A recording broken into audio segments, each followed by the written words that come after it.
देश भर में आज से 2000 के नोटों को बदलने की कवायद शुरू हो गई है और नोटबंदी के बाद नोट बदली के सरकार के फैसले को गेम चेंजर माना जा रहा है। और यह फैसला क्यों लिया गया, इस बारे में हमने बात की नोटबंदी के समय प्रधानमंत्री मोदी के प्रिंसिपल सेक्रेटरी रहे नृपेंद्र मिश्रा से। 2000 का नोट लाने का फैसला क्यों लिया गया और आज इसे बदलने के लिए क्यों कहा जा रहा है, इसके पीछे की पूरी कहानी काफी इंटरेस्टिंग है। आपको सुनाते हैं ये स्पेशल इंटरव्यू।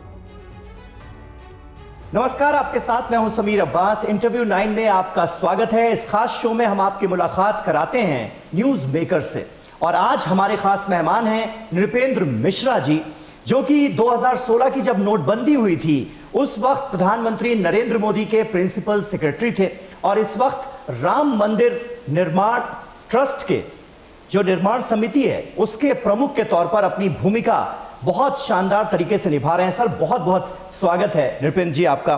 सबसे पहला सवाल, और मेरे हाथ में मैं बता दूं कि लिफाफा है और इस लिफाफे में नृपेंद्र जी के लिए कुल 9 सवाल हैं क्योंकि इंटरव्यू 9 इस प्रोग्राम का नाम ही है। पहला सवाल सर, आपने ये कहा कि प्रधानमंत्री नरेंद्र मोदी 2000 के नोट लाने के पक्ष में नहीं थे, इसकी क्या वजह थी और अगर वाकई ऐसा था तो उन्हें इसके लिए तैयार किसने किया? लाना इतना जरूरी क्यों था 2000 का नोट 2016 की नोटबंदी के बाद? देखिए, ये बात सत्य है और मैं पूरी जिम्मेदारी के साथ आपको बता सकता हूँ कि प्रधानमंत्री जी इस पक्ष के नहीं थे कि जब हम 1000 रुपये का नोट एबॉलिश कर रहे हैं, समाप्त करने जा रहे हैं, तो उसकी जगह पे 2000 रुपये का नोट क्यों लाया जाए।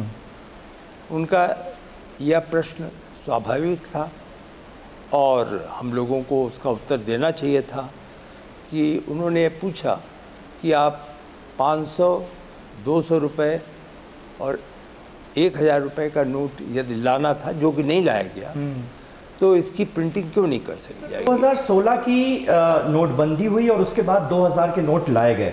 अब जब सर्कुलेशन से 2000 के नोट हटाए जा रहे हैं तो सवाल यह भी उठ रहा है कि 2016 की नोटबंदी जो थी वो बिना तैयारी के कर दी गई और इस वजह से अब 2000 के नोट अब बंद करने पड़ रहे हैं। आप उस वक्त प्रधानमंत्री मोदी के प्रिंसिपल सेक्रेटरी थे, उस वक्त किस तरह की तैयारियां हुई थी? क्योंकि आज उन्हीं तैयारियों को लेकर भी कुछ लोग सवाल उठा रहे। ऐसा नहीं है। मैं समझता हूं कि कम से कम 2 माह का समय दिया गया था, अच्छा, कि तैयारियां करनी चाहिए, लेकिन गोपनीयता भी आवश्यकता थी। ये जैसा कि आपने भी कहा कि सब कुछ बहुत गोपनीय रखा गया और ये बहुत ज़रूरी भी था और ऐसी खबरें आई कि जब नोटबंदी हुई तो उसकी जानकारी प्रधानमंत्री नरेंद्र मोदी के अलावा 2-3 लोगों को ही थी। ये बात सही है क्या? ये देखिए, ये तो एक गोपनीय चीज़ है। मैं इसके बारे में, क्योंकि ये मंत्रिमंडल से संबंधित है और रिजर्व बैंक से, मेरे लिए टिप्पणी करना उचित नहीं होगा।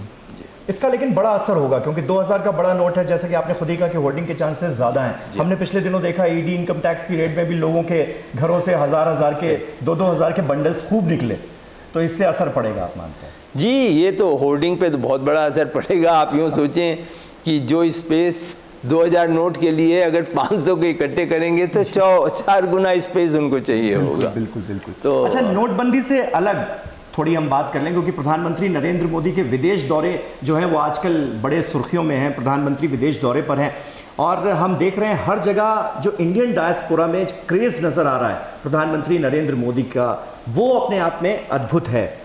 मैं आपसे ये जानना चाहूँगा कि ये आइडिया किसका था कि इस तरह से प्रधानमंत्री नरेंद्र मोदी के विदेश दौरों के दौरान जो भारतीय मूल के लोग अलग अलग देशों में रहते हैं, प्रधानमंत्री जब जाएं तो उनको संबोधित करें, एक तरह का कनेक्ट स्थापित करने की कोशिश उनसे करें, और इसका कितना फ़ायदा हुआ है आप मानते हैं? देखिए, मैं प्रधानमंत्री जी प्रारंभ से ही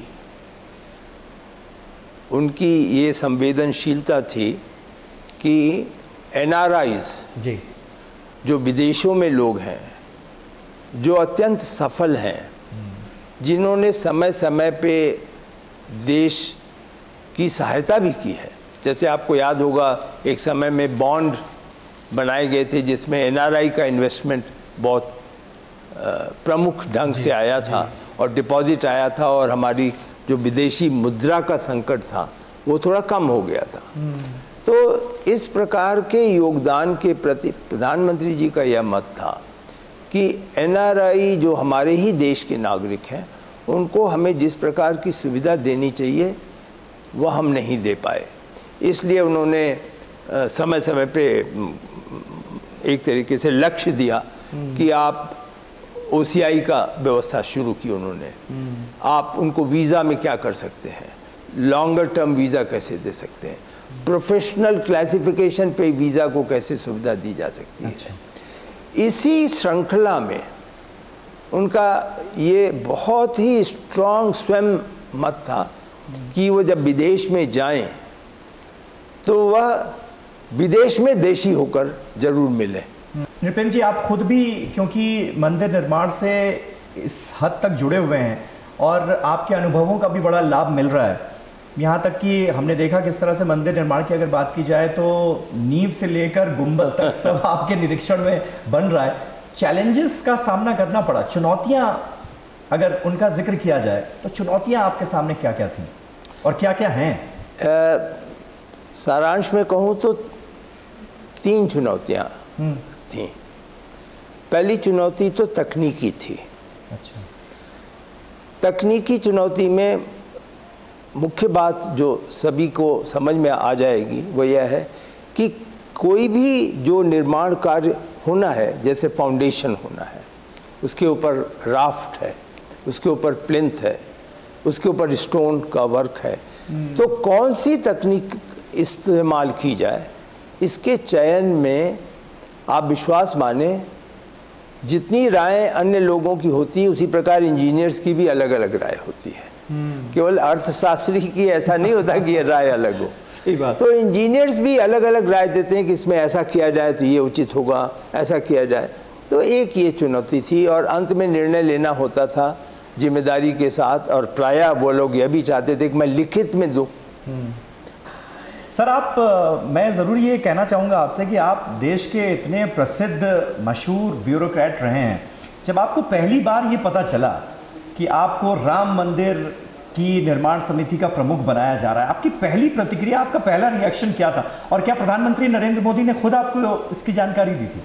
नहीं, प्रधानमंत्री जी ने स्वयं जानकारी नहीं दी थी। मैं आपको इसका बिल्कुल 1 मिनट में बताता हूँ कि कैसे यह हुई व्यवस्था। जब उच्चतम न्यायालय ने यह निर्णय दिया जी कि मंदिर का निर्माण होगा, सरकार का उसमें हस्तक्षेप नहीं होगा, एक न्यास बनेगा, न्यास के जरिए बनेगा, तो उन्होंने उसमें ही आदेश किया कि निर्माण के लिए एक निर्माण समिति होगी जिसका एक अध्यक्ष होगा। वह अध्यक्ष ट्रस्ट का पदेन सदस्य होगा। ये सब व्यवस्था उस निर्णय में थी, उसके अनुसार ट्रस्ट में आई। तो जब ऐसा हुआ था तब कुछ प्रमुख सचिव जी जो वर्तमान में हैं उनके स्तर पर मेरी प्रारंभिक चर्चा हुई थी कि क्यों ना मैं इस निर्माण कार्य को जिम्मेदारी लूं। अच्छा, अब 2024 का जिक्र हो रहा है। 2024 वैसे भी चुनावी वर्ष है और आप कह रहे हैं जनवरी में जो है दर्शन के लिए उपलब्ध होगा राम मंदिर राम भक्तों के लिए, तो उद्घाटन की कुछ खास तैयारियां की गई हैं क्या? इसके बारे में ये मेरा कोई कार्य क्षेत्र नहीं है, ये ट्रस्ट करेगा। अच्छा। और अभी तो मैंने कोई बात ऐसी सुनी नहीं है कि ट्रस्ट के यहाँ ट्रस्ट के स्तर पे किस प्रकार की तैयारी हो रही है। लेकिन ऐसे संकेत अवश्य हैं कि जनवरी के प्रथम और दूसरे सप्ताह में जी यदि किसी प्रकार का औपचारिक आयोजन होना है तो ट्रस्ट उसके लिए तैयारी करेगा। और आखिरी सवाल कि पूरा राम मंदिर कब तक बनकर तैयार हो जाएगा, जब हम पूरे राम मंदिर के दर्शन कर पाएंगे? वो घड़ी कब आएगी? देखिए, पूरे राम मंदिर का दर्शन आप दिसंबर 2024 में कर लेंगे। अच्छा, बहुत बहुत शुक्रिया, बहुत बहुत शुक्रिया नृपेंद्र जी, आपने कीमती वक्त निकाला टीवी 9 भारतवर्ष के लिए। इंटरव्यू 9 में आज हमारे साथ थे नृपेंद्र मिश्रा, जिनसे हमने बात की तमाम अहम मुद्दों पर और बड़ी बेबाकी से नृपेंद्र जी ने अपनी राय रखी, अपनी बात रखी। फिर इंटरव्यू 9 में किसी दूसरी बड़ी शख्सियत से आपकी मुलाकात कराएंगे, उनसे करेंगे बात। तब तक के लिए नमस्कार।